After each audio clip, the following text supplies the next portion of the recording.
जिल्हा क्रीडाधिकारी कार्यालय, त्याचप्रमाणे गायकवाड ग्लोबल स्कूल आणि योग स्पोर्ट्स असोसिएशनच्या वतीने हा योग सूर्यनमस्कार बक्षीस वितरण सोहळा वितरण आयोजित केलेला आहे.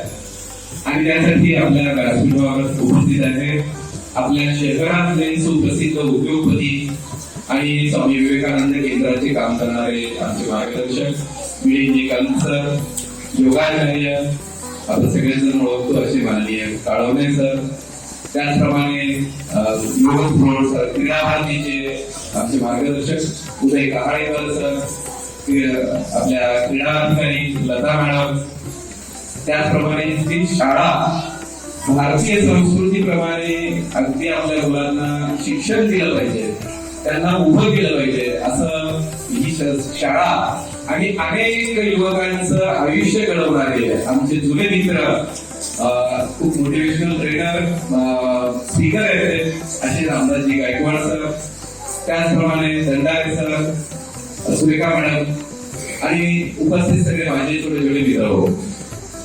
मित्रांनो, आता आपण साईराम दादाला बघितलं, कसं वाटलं?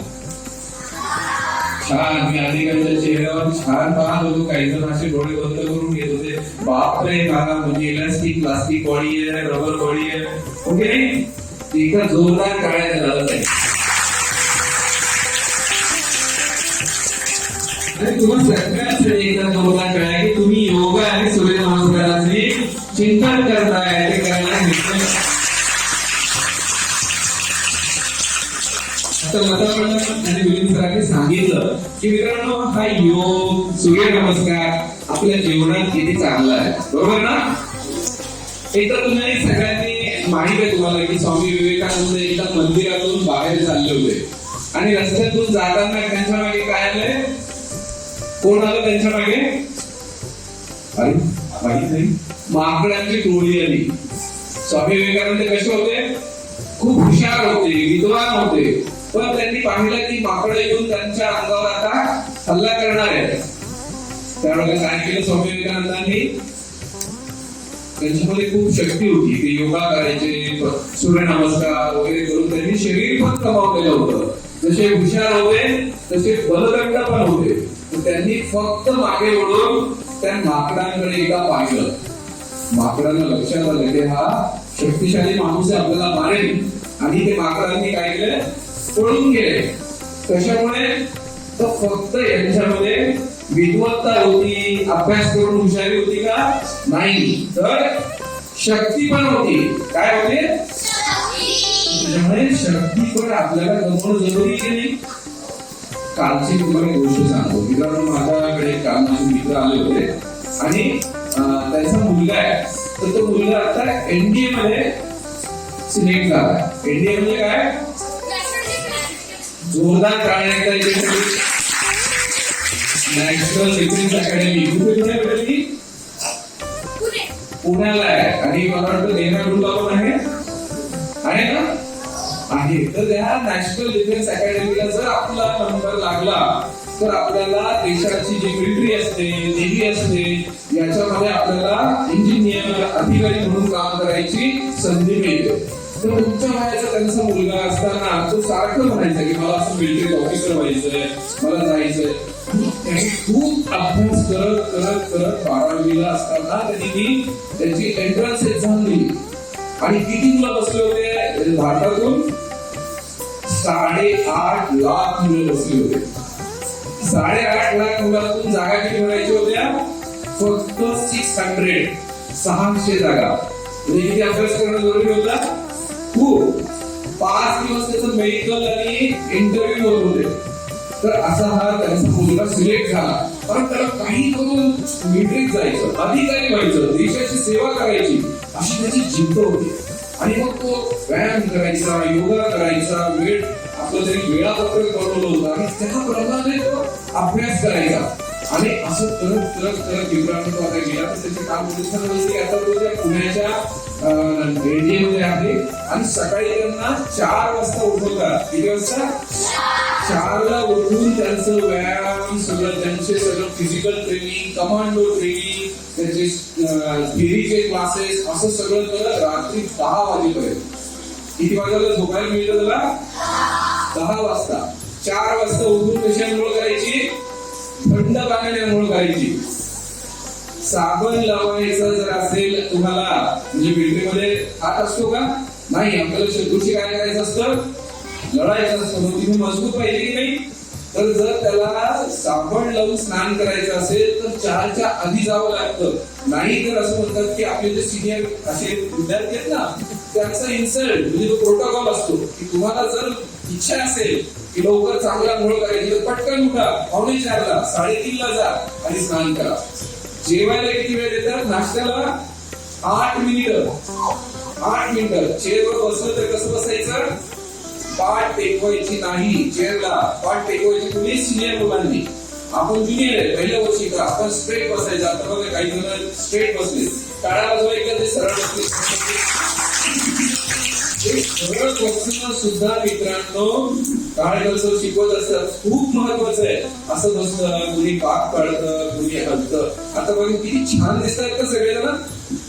आता शेवटपर्यंत कार्यक्रम दोस्तोपर्यंत असं बसायचं. आणि क्लासमध्ये पण तर असं त्यांना 1 वर्ष पाठ टेकून जेवायचं नाही, पाठ टेकून नाश्ता करायचा नाही, चेअरवर स्ट्रेट बसायचं. किती छान आहे ना. त्यांना एक हॉर्स दिलेला आहे प्रत्येकाला. तुम्ही त्यांची परेड पाहिली ना, तर व्हिडिओ बघा तुम्ही युट्यूबला. त्या परेडमध्ये काय भारी भारी हॉर्सेस असतात एकदम दिसायला. तसा प्रत्येकाला एक हॉर्स असतो. आणि स्विमिंग सगळे त्यांना फिजिकल ट्रेनिंग, कमांडोची ट्रेनिंग असते एकदम. म्हणजे स्विमिंगला त्यांना 18 फीट वरून डाईव्ह मारायला शिकवतात. म्हणजे सुरुवातीला 18 फीट वरून.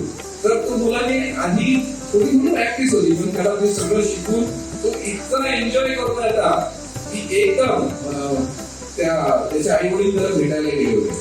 आणि आता तुमच्या जसं गेले ना इन, तर ते इन मधून आले, त्याला भेटले. तो एरिया होता आणि भेटल्यानंतर तो जवळजवळ मला वाटतं 3000 एकर काहीतरी परिसर आहे.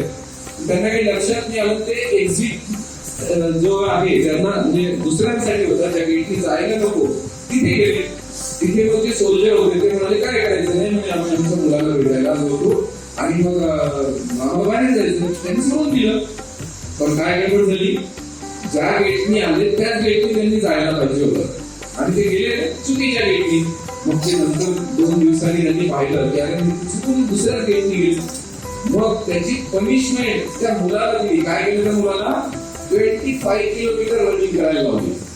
काय 25 किलोमीटर? तू तुझ्या पॅरेंट्सला बरोबर सांगितलं नाही, तर ते कशासाठी? त्याला घडवण्यासाठी. तो असा कमांडर झाला पाहिजे की उद्या जर आपल्या भारत मातेवर तुम्ही हल्ला केला, तुम्ही आक्रमण केलं, तर याला कोणत्याही परिस्थितीला टफ तोंड देता आलं पाहिजे. बरोबर की नाही? तो असा कुठे लेचापेचा नाही राहिला पाहिजे. कुठे असा अलगूत झालाय, कुठेतरी कंटाळलाय, बोर होतोय, असं चालेल का त्या जवानला? इतकं छान ट्रेनिंग. आणि त्याला लास्ट इयरला एका जंगलमध्ये 3 करून त्यांना सोडून देतात. सुरुवातीला त्यांना काहीतरी थोडंसं डाएट म्हणजे फूड वगैरे पॅकेट देतात आणि 5 डेज त्या 4 जणांची टीम असते. आणि 5 डेज त्यांनी त्या जंगलमध्ये फिरून त्यांना सगळे टास्क दिलेले असतात, ते करायचे. आणि 5 दिवस झोपायचं नाही. डे नाईट त्यांना जे काही टार्गेट शोधायचे, काय काय करायचे ते करत राहायचं. खायला वेगळं मिळणार नाही, जेवढं दिलेलं तेवढंच खायचं. आणि ते खाऊन जर कोणी आपला टीम मधला मेंबर आजारी पडला, त्याला काही लागलं तर त्याला सोडायचं नाही. त्याला घेऊनच आपल्या त्या पॉइंटला परत 5 डेजनी सक्सेसफुल आले तर तुम्हाला सर्टिफिकेट मिळेल. वंडरफुल ना? म्हणजे जर तुम्ही युद्ध करायला गेले, कुठे वारला गेले आणि तिथे जर अशी काही वेळ आली तर खायला नाही, भूक नाही, आता जरा गोळ्या नाही मागणार, मी डबा घेऊन येतो, चालेल का? नाही सांगणार. तर असं ट्रेनिंग त्या एनडीएमध्ये मित्रांनो खूप छान दिलं जातं. आणि अशा आपण आज इथे या शाळेत बसलोय, आपण देशामध्ये आपण राहतो. कशामुळे राहतो? आपल्यासाठी काम करणारे, आपल्या भारत मातेचं रक्षण करणारे बाउंड्रीवर असे जवान मन तन आणि स्ट्रॉंग असलेले असे जे सगळेजण काम करतायत, त्यामुळे आपल्या भारत मातेकडे तुम्ही वाकड्या नजरेने बघत नाही. म्हणून तुम्ही आम्ही पण कसं राहिलो पाहिजे,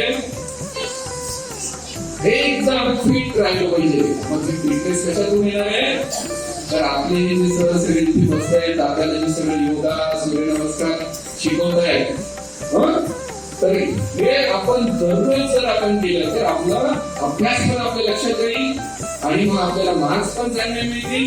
आणि मग आपण ही जे व्यासपीठावर बघतोय, मिलिंद कमसर 500 करोडचा टर्नओव्हर त्यांचा इंडस्ट्रीचा, किती करोड, आपल्याला असं मोठं घ्यायचं ना.